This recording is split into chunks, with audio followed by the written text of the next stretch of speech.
언제부터인가 나도 모르는 사이에 이 가운데 손가락에 불편함이 생기기 시작하더니 시간이 지날수록 아픔을 느끼는 정도, 통증이 생기면서 또 손가락을 만져보면 이 첫 번째, 두 번째 마디가 꼭 뼈가 자란 것처럼 굵어져 있고 여기를 누르면은 매우 아픕니다. 진골추나 유영환입니다. 이 가운데 손가락에 통증이 나타납니다. 뭔가 나도 모르는 사이에 마디가 굵어지기도 하고 누르면 아프고 쓰려면 상당한 통증이 느껴집니다. 그런데 이것을 엑스레이를 찍어보고 여러가지 검사를 해봐도 원인은 없다, 류마티스성 관절염이다, 이런 식으로 표현합니다. 하지만 여러분이 충분히 원인만 알면 해결할 수 있습니다. 이 가운데 손가락 첫 번째, 두 번째 마디가 뼈가 자라듯이 굵어지고 또 통증이 생기는 것은 손가락의 문제가 아니라 바로 내려오는 신경의 문제입니다. 그 신경이 잘 흐를 수 있도록만 도와주면은 이 통증은 2주, 그리고 굵어진 뼈는 한 2달 정도면은 다시 정상의 70-80%까지는 회복이 됩니다. 그러면 이 문제를 어떻게 하는지 제가 시연을 통해서 간단하게 또 확실하게 보여드리도록 하겠습니다. 첫 번째는 목에서 나오는 신경의 문제입니다. 전사각근이라는 근육, 제가 여러 번 보여드렸던 전사각근이라는 근육을 수시로 풀어주고 해결해 주는 겁니다. 방법은 고개를 돌려서 보면은 흉쇄유돌근이라는 근육이 있습니다. 이 근육을 살짝만 제낀 다음에 엄지손가락을 넣어서 이렇게 만져보면은 굉장히 통증이 심하게 나타나는 이 깽기 손가락 정도의 굵기보다 조금 얇은 근육이 잡혀집니다.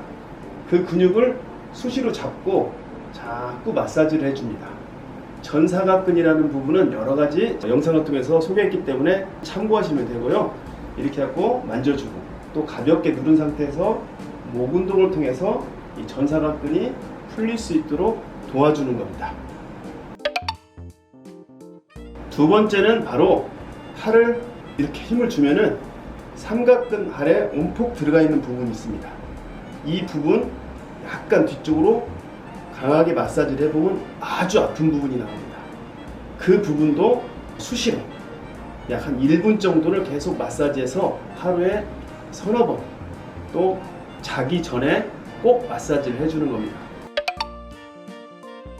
마지막 세 번째는 가운데 손가락을 이렇게 잡고 움직여 봅니다. 가운데 손가락을 움직였을 때 움찔움찔하는 근육이 있습니다. 그 근육을 잡아보면은 굉장히 아픈 통증을 나타내는 부위가 있습니다. 거기를 강하게 압박한 후에 이렇게 손을 굽혔다 폈다를 50회씩 하루에 한 3번에서 4번 정도를 실시해주면 됩니다. 그렇게 되면은 가운데 손가락의 첫 번째, 두 번째 마디의 통증, 그리고 뼈가 자라는 것처럼 두꺼웠던 부분이 여러분들이 느끼지 못하는 정도로 서서히 회복이 됩니다. 아마 통증은 일주에서 기름은 열흘 안에 해결이 되고 굵어졌던 부분은 더 이상 굵어지지가 않고 조금씩 원상복귀를 해가실 겁니다. 이렇게 해서 가운데 손가락에 문제가 생겼을 때는 해결하면 됩니다. 여기서 더욱 중요한 것은 조금이라도 가운데 손가락에 통증이나 뭔가 이상이 느꼈을 때는 이것을 나중에 미루지 말고 긴 시간을 요하는 거 아니기 때문에 바로바로 이것을 같이 병행해서 해결해 주는 것이 가장 좋은 방법이고 확실한 방법입니다. 감사합니다.